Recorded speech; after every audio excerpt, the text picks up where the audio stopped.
Hello दोस्तों, welcome back to the channel. तो इस वीडियो में हम बात करने वाले हैं एनएचपीसी शेयर के बारे में।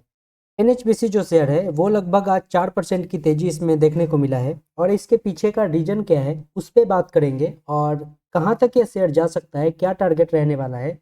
और अगर आपने बाई किया हुआ है या फिर आपके पोर्टफोलियो में ये शेयर पड़ा हुआ है तो आपको देखने की ज़रूरत है। मैं आपको इसमें इस शेयर के बारे में आज फुल्ली डिटेल बताऊंगा कि इसका क्या एक्सपेक्टेशन रहने वाला है, पब्लिक क्या सोचती है इसके बारे में, उसके बारे में आपको टोटल डिटेल यहाँ पे मिलने वाला है। तो सबसे पहले फर्स्ट ऑफ ऑल, अगर आप चैनल पे पहली बार विजिट किया है तो चैनल को प्लीज़ सब्सक्राइब कर लीजिए और नोटिफिकेशन बटन को भी प्रेस कर दीजिए ताकि शेयर मार्केट से रिलेटेड कोई भी अपडेट आपसे मिस ना हो जाए।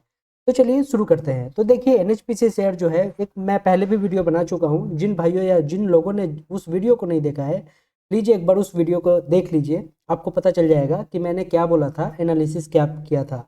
और उसके कुछ टाइम बाद, जैसा कि आज इसमें थोड़ा करेक्शन के बाद थोड़ा तेज़ी देखने को मिला है, तो बहुत लोग इसमें फोमो में आ गए होंगे कि अब ये शेयर मेरे से मिस हो जाएगा और कहाँ तक जाएगा, कुछ ऐसा उनके दिमाग में बहुत सारा कन्फ्यूजन आ गया होगा।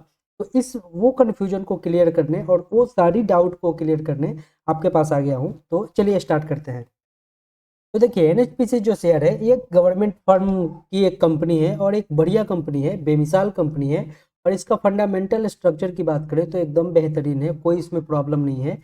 और आने वाले टाइम में आपको बेहतर रिटर्न जनरेट करने का सक्षम कैपेबिलिटी है इसके अंदर। सबसे फर्स्ट बात, to be clear, clear clear बात यह है कि ये कंपनी सक्षम है। फ्यूचर में अगर सही पैटर्न पे और सही तरीके से कंपनी को चलाएगी, अगर गवर्नमेंट या फिर इनके जो मैनेजमेंट के लोग हैं, अगर अच्छे से चलाएंगे तो कंपनी नो डाउट परफॉर्म बहुत बढ़िया करेगी। और आपके जो पैसे हैं उस पर रिटर्न आपको इतना बना के देगा कि आप सोच भी नहीं सकते हैं। तो कंपनी, अगर कंपनी की बात करें तो परफेक्टली गुड है। चलिए बात कर लेते हैं अब एनालिसिस चार्ट पे चल के समझ लेते हैं कि क्या रहने वाला है। पिछले वीडियो में मैं आपको बताया था कि ये जो बॉक्स है, ये बॉक्स के अगर ऊपर या नीचे जाता है तो आपको, अगर अप साइड में जाता है तो आपको एक बुलिश मूवमेंट देखने को मिलेगा, अगर नीचे जाता है तो एक बियरिश मूवमेंट देखने को मिलेगा। तो जैसा कि ये बॉक्स के आप यहाँ पे देख पा रहे होंगे कि जस्ट टच करके इसने यहाँ पे टच करके जस्ट ये नीचे की ओर फॉल कर गया। फॉल करने का मतलब है कि ये नीचे आ गया है। तो अब ये बॉक्स के बाहर आ गया है। तो बॉक्स के बाहर रहने का क्या मतलब है, अब यहाँ पे क्या है कि ये कंटिन्यू तो फॉल नहीं होगा, अब यहाँ से थोड़ा ऊपर गया है। कोई भी जो पैटर्न है, जो शेयर मार्केट में जो अप साइड जाने का या फिर डाउन साइड जाने का जो पैटर्न बनता है, जो शेयर का मार्केट का जो चाल, प्राइस का जो चाल है चलने का, वो कैसे रहता है। अगर अप साइड में जा रहा है तो ऐसे ऐसे ऐसे ऐसे सीढ़ीनुमा की ओर, सीढ़ीनुमा जैसा बनते हुए ऊपर की ओर जाता है, ठीक है। अब उसके विपरीत अगर बात करें तो अगर डाउनफॉल में जा रहा है तो वो कैसे जाएगा, वो ऐसे ऐसे जाएगा, डेफिनेटली ऐसे जाएगा, फिर ऐसे जाएगा, ऐसे जाएगा। तो वैसा ही यहाँ पे पैटर्न फॉर्म हो रहा है। तो सबसे पहले जो लोग अगर फोमो में सोच रहे होंगे, बाई कर रहे होंगे कि ये जो पैटर्न है वो अपसाइड में जाने का प्रवृत्ति रखता है, तो मैं बता देना चाहता हूँ आपको कि आप बिल्कुल गलत है।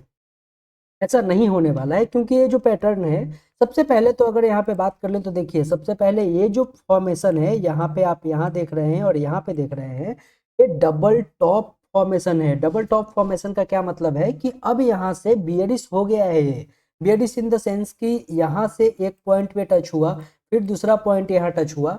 तो अगर चार्ट का आपको थोड़ा भी नॉलेज है तो आपको ये पता होगा कि ये बॉटम जो डबल टॉप जो यहाँ पे पैटर्न है, उसमें ऐसा ही होता है। सबसे पहला जो एक टच होके पहला पैटर्न बनता है, दूसरा टॉप ए बनता है, और उसके बाद इसमें कंटिन्यूएशन फॉल ही नजर आता है।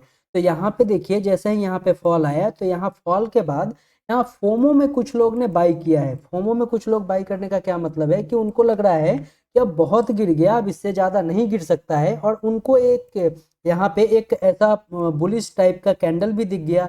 इन डिसीजन कैंडल इनको बोल सकते हैं। यहाँ पे आपको पता नहीं लगेगा कि अब नीचे जाएगा या ऊपर जाएगा। तो इस कंडीशन में बहुत सारे लोग समझ जाते हैं कि ये अब इस कैंडल के बाद मार्केट जो है अप साइड में ही जाएगा, इसलिए यहाँ पे फोमो में बहुत लोग यहाँ बाई कर लिए होंगे। और बाई करने का सीधा सीधा मतलब है कि इसमें जो शेयर में जो प्राइस में थोड़ा बहुत 83 के आसपास में चल रहा था, उसके बाद 10 रुपये 12 रुपये के आसपास में इसमें मूवमेंट आपको देखने को मिला।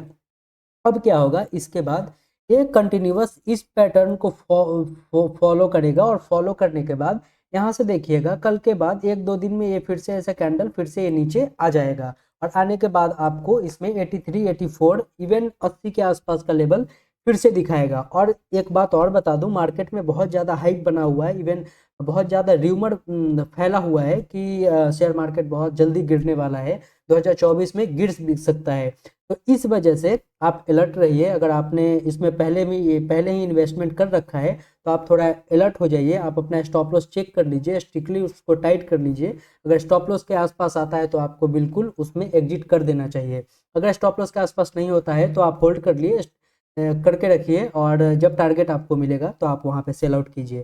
तो देखिए सबसे पहली बात तो यह है कि अब अगर मैं 3 कैटेगरी की बात करूं तो लॉन्ग टर्म की अगर बात करूं तो उनको कोई प्रॉब्लम नहीं है। जब जब आपको डिप दिखाई दे आप अपना क्वांटिटी ऐड करते जाइए और क्वांटिटी ऐड करने के बाद हैवी कम जब क्वांटिटी ऐड हो जाए, एक्यूमुलेट हो जाए, तो आपको अगर डिसेंट प्रॉफिट दिखता है तो आप सेल आउट कर सकते हैं। ये रहा लॉन्ग टर्म के लिए। अब रहा स्विंग टर्म के लिए बात करते हैं।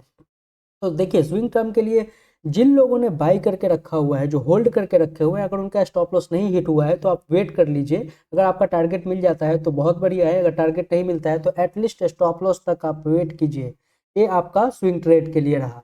अब बात कर लेते हैं फ्रेशर के लिए। फ्रेश एंट्री इसमें बनाने के लिए मेरा जो ओपिनियन रहेगा कि आप यहाँ पे इस कैंडल को एक बार टच करने दीजिए, इस लाइन को एक बार टच करने दीजिए और इस लाइन को टच करने के बाद अगर ये दोबारा बाउंस बैक होता है तो आप यहाँ पे बाई कीजिएगा। अगर यहाँ इस लेवल के आसपास आता है तो अगर इसी लेवल से ए अप साइड में चला जाता है तो ए बॉक्स को बाहर होने दीजिए और लगभग 98 के बाद 98.5 या 99 के आसपास में जब ये शेयर अप साइड में मूवमेंट दिखाएगा और एक बुलिश कैंडल यहाँ पे फॉर्म होके यहाँ पे स्टेबल होके यहाँ पे होल्ड करेगा, यहाँ पे रुकेगा, इसके नीचे नहीं, इसके नीचे नहीं, इसके ऊपर होल्ड करेगा, तब आप यहाँ पे न्यू फ्रेश एंट्री बना सकते हैं और उसका टारगेट जो रख सकते हैं वो 110 120 के आसपास का रख सकते हैं। तो नया एंट्री के लिए ये मेरा सजेशन है।